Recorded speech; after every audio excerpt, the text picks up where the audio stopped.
नमस्कार दोस्तों, मेरा नाम है गौरव जुल्का और मैं आज फिर आप सबके सामने हाजिर हूँ एक और नई वीडियो लेकर। दोस्तों आज हम बात करेंगे डायबिटीज़ के ऊपर। मैंने एक पहले भी वीडियो बनाया है डायबिटीज़ के ऊपर जिसमें हमने बहुत ही बेसिक जो उसके फंडामेंटल्स हैं डायबिटीज़ के वो डिस्कस किए थे। हमने इंट्रोडक्शन टाइप की वो वीडियो बनाई थी कि भाई डायबिटीज़ होती क्या है और डायबिटीज़ रिवर्सिबल भी है या नहीं, और हमने देखा कि डायबिटीज़ रिवर्सिबल होती है। और हमने ये भी देखा कि डायबिटीज़ को कंट्रोल करने के लिए हमें ब्लड जो अपना शुगर लेवल है उसको रेगुलरली जांचते रहना चाहिए। और दूसरी चीज़ हमने एक और चीज़ देखी कि हमें जो इंसुलिन रेजिस्टेंस है बॉडी की वो कम करनी होती है, क्योंकि डायबिटीज़ का जो मेन रीज़न है जो टाइप टाइप 2 डायबिटीज़ होती है, जो ज़्यादातर लोगों में, ज़्यादा पॉपुलेशन में जो पाई जाती है, वो टाइप 2 डायबिटीज़ ही होती है। और वो जो टाइप 2 डायबिटीज़ है, उसका रीज़न जो है वो इंसुलिन रेजिस्टेंस होती है। और उसका जो इंसुलिन रेजिस्टेंस का रीज़न है कि जो जब हम बहुत ही ज़्यादा हाई शुगर वाला फूड लेते हैं, तो उससे वो टाइप 2 डायबिटीज़ डेवलप हो जाती है बॉडी के अंदर। तो आज की वीडियो का जो विषय है, आज हम फोकस करेंगे कि अगर कोई डायबिटिक है या किसी को डायबिटीज से कॉशन रखना है या डायबिटीज को कंट्रोल में रखना है, तो उसको कौन से खाने खाने चाहिए, कौन से फूड खाने चाहिए और कौन से खाने नहीं खाने चाहिए। तो हम आज की वीडियो में इसी के ऊपर बात करेंगे। तो दोस्तों, अगर हम बात करें कि डायबिटिक्स के लिए कौन से फूड अलाउड हैं या हेल्दी हैं, उसके लिए हमें दो चीज़ों को समझना बहुत ज़रूरी है। वो दो दो टर्म्स हैं आज हम डिस्कस करेंगे, वो हैं ग्लाइसेमिक इंडेक्स और दूसरी टर्म है ग्लाइसेमिक लोड। अगर मैं एक आसान भाषा में आपको बताऊं, जो ग्लाइसेमिक इंडेक्स है वो हर फूड का डिफरेंट डिफरेंट होता है। जैसे हम एक एक तरह का ये इंडेक्सेशन है और ये बताता है कि कोई भी फूड जो है वो बॉडी के अंदर कितनी शुगर प्रोड्यूस कर सकता है। जो भी फूड हम खाते हैं, जैसे हम व्हीट से, आटे से बनी रोटी खाते हैं, उसका ग्लाइसेमिक इंडेक्स अलग होता है। चावल खाते हैं, उसका ग्लाइसेमिक इंडेक्स अलग होता है। तो सबसे ज्यादा ग्लाइसेमिक इंडेक्स माना जाता है ग्लूकोज का, कि अगर हम 50 ग्राम ग्लूकोज लें तो वो बॉडी में जितनी भी शुगर प्रोड्यूस करता है उसको हम बोलते हैं कि जी 100 ग्लाइसेमिक इंडेक्स है। तो उसके कंपैरिजन में अलग अलग अलग खानों के, अलग अलग फूड्स के, ग्रेन्स के जो अलग अलग कैटेगराइजेशन करी जाती है, उनको स्टडी किया जाता है। वो डिपेंड करता है कि भाई उस फूड के अंदर कितना कार्बोहाइड्रेट है, वो कार्बोहाइड्रेट भी किस तरह का है, वो किस तरह का कार्बोहाइड्रेट है। कुछ कार्बोहाइड्रेट्स होते हैं जो बड़े कॉम्प्लेक्स कार्बोहाइड्रेट होते हैं, जो इनको हम फाइबर बोलते हैं, वो ज्यादा शुगर नहीं बनाते बॉडी में। पर कुछ कार्बोहाइड्रेट्स ऐसे होते हैं जो एकदम से बॉडी के अंदर शुगर बना देते हैं, जैसे राइस है। दूसरी चीज ये डिपेंड करता है कि वो फूड कितना प्रोसेस्ड है या उसको हमने कितना ज्यादा कुकिंग करी हुई है।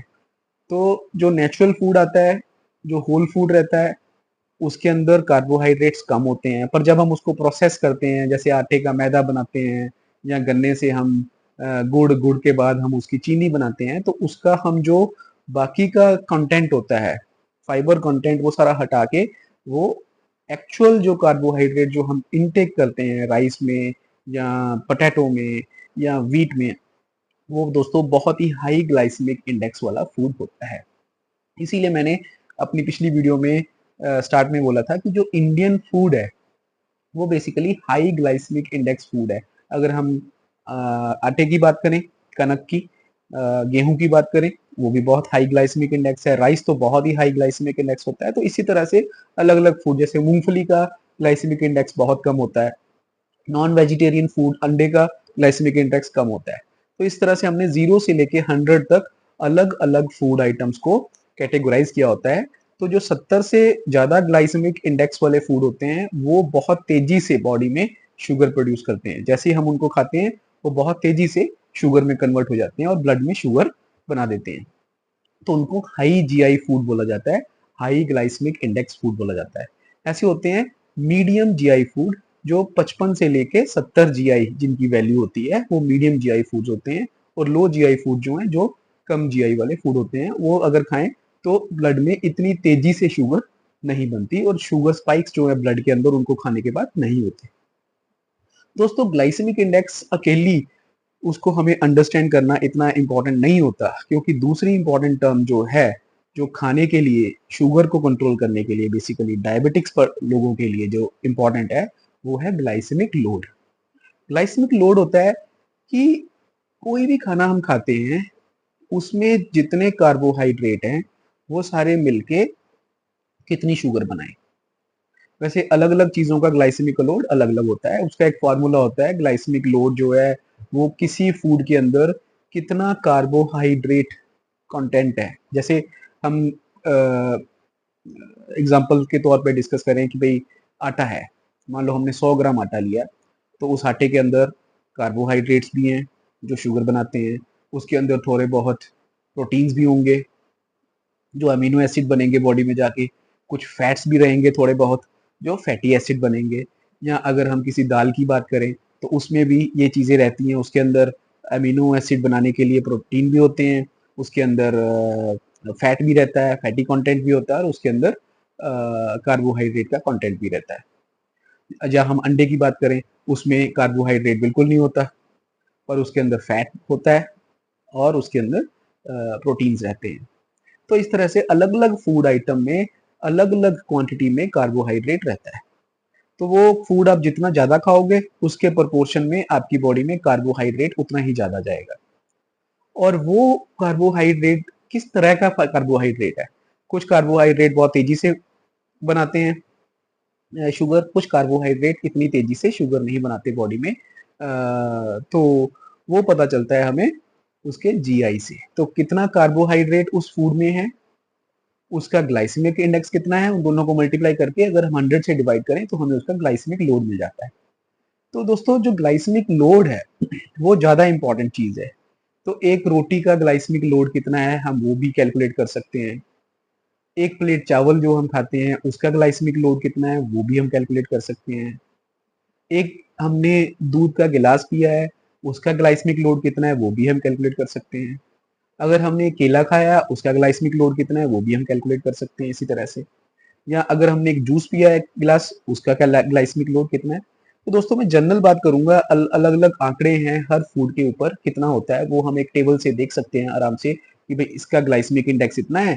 और हमने अभी जो 2 रोटी खाई है वो एक रोटी मान लीजिए कि 20 ग्राम आटा या 30 ग्राम आटा लगता है एक रोटी बनाने में। अगर हमने 2 रोटी खाई है तो 60 ग्राम आटा हमने खाया। और 60 ग्राम आटे में कितना कार्बोहाइड्रेट होगा ये डिपेंड करता है। अगर आपने मैदा खाया है, ब्रेड खाई है, तो वो तो ऑलमोस्ट 100% ही उसमें कार्बोहाइड्रेट रहता है। पर अगर हमने आपने होल व्हीट का आटे की रोटी खाई है या कुछ ऐसी चीज डिफरेंट टाइप की जो लो शुगर कंटेंट वाले आटे आते हैं वो रोटी खाई है तो उसमें कार्बोहाइड्रेट काफी कम रहते हैं और उनका ग्लाइसेमिक इंडेक्स भी कंट्रोल्ड रहता है। तो उसमें आपको एक रोटी से, 2 रोटी से या 3 रोटी से कितना ग्लाइसेमिक लोड आपकी डाइट में आ रहा है वो आपको ध्यान रखना पड़ता है। अगर आप अपने ब्लड शुगर को कंट्रोल करने की कोशिश कर रहे हैं तो आपको ग्लाइसेमिक इंडेक्स अलग अलग खानों के, अलग अलग फूड आइटम्स के ग्लाइसेमिक इंडेक्स का पता होना चाहिए। और आप एक अंदाजा लगा लेना चाहिए, आपको आपको आना चाहिए कि हमें कैसे एक अंदाजा लगा सकते हैं कि हम ये आज ये चीज खा रहे हैं, हमारी प्लेट के अंदर 2 रोटी है और कुछ सब्जी है या कुछ फ्रूट ले रहे हैं, तो इस सारे खाने के अंदर हमारे पास कितना ग्लाइसेमिक लोड हमें मिलेगा। उस ग्लाइसेमिक लोड के अकॉर्डिंगली आपकी ब्लड का शुगर जो है वो बढ़ेगा या कंट्रोल में रहेगा। तो दोस्तों जो फ्रूट्स हम खाते हैं, अगर आप राइप फ्रूट खाओगे तो उनका ग्लाइसेमिक लोड ज्यादा होता है, कच्चे फ्रूट खाओगे तो ग्लाइसेमिक लोड कम होगा। इसी तरह से अगर आप जूस पियोगे तो ग्लाइसेमिक लोड ज्यादा होगा, अगर फ्रूट खाओगे तो ग्लाइसेमिक लोड उनके कंपैरिजन में कम रहता है। नॉन वेज में ग्लाइसेमिक लोड बहुत कम होता है। मूंगफली खाओ तो ग्लाइसेमिक लोड कम है। अगर आप बादाम, अखरोट ऐसी चीजें खा रहे हो तो उनका भी ग्लाइसेमिक लोड बहुत कम है। दालों में ग्लाइसेमिक लोड कम होता है, कंट्रोल्ड रहता है, उसमें कॉम्प्लेक्स कार्बोहाइड्रेट्स होते हैं, फाइबर कंटेंट भी होता है।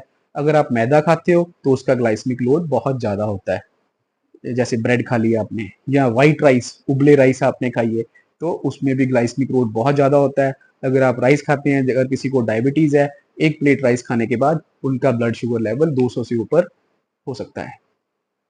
केला खाओगे उसका ग्लाइसेमिक इंडेक्स जो है मिडल मिडल में होता है। पर अगर जूस पिएंगे तो आपका ग्लाइसेमिक लोड बहुत ही ज़्यादा होता है, क्योंकि वो कॉन्सेंट्रेटेड शुगर है।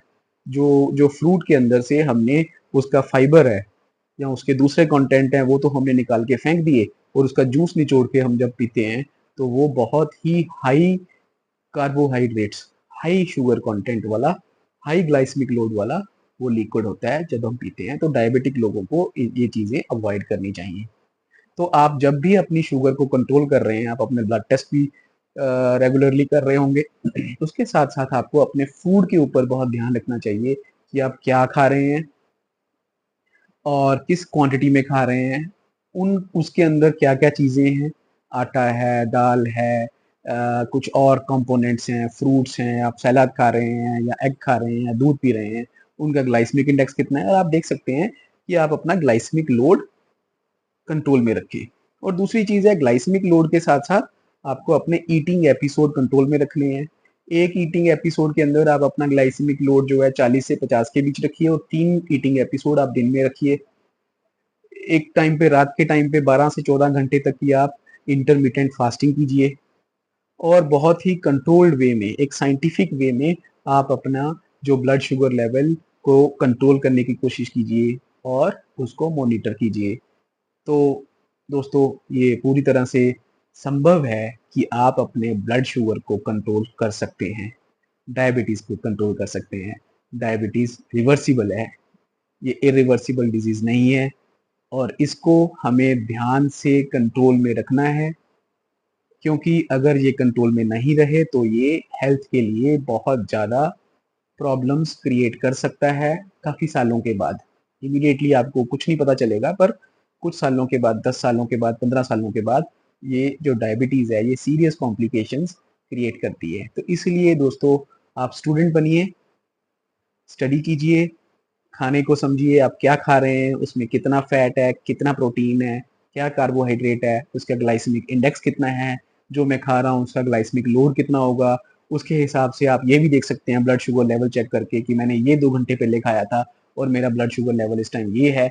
तो कौन-सा फूड आपके ब्लड शुगर लेवल को, कौन-सा कितना ग्लाइसेमिक लोड किस तरह से इम्पैक्ट कर रहा है, वो आपको अगर पता हो, तो आप अपने ब्लड शुगर लेवल को कंट्रोल कर सकते हैं। और जैसे ही आप अपने ब्लड शुगर लेवल को कंट्रोल करेंगे, धीरे-धीरे आपका इंसुलिन रेजिस्टेंस कंट्रोल में आएगा और टाइप 2 डायबिटीज़ अपने आप रिवर्स हो सकती है।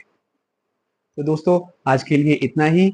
आप सबको all the best to control your diabetes. अपनी डायबिटीज़ को काबू में रखिए, अपने ब्लड शुगर लेवल को कंट्रोल में रखिए और एक हेल्दी जीवन व्यतीत कीजिए। इसी के साथ मेरी शुभकामनाएँ। धन्यवाद। इस वीडियो को आप शेयर कीजिए, लाइक कीजिए, चैनल को सब्सक्राइब ज़रूर कीजिए। मैं आपको अगली वीडियो में फिर से मिलूँगा। जय हिंद, वंदे मातरम।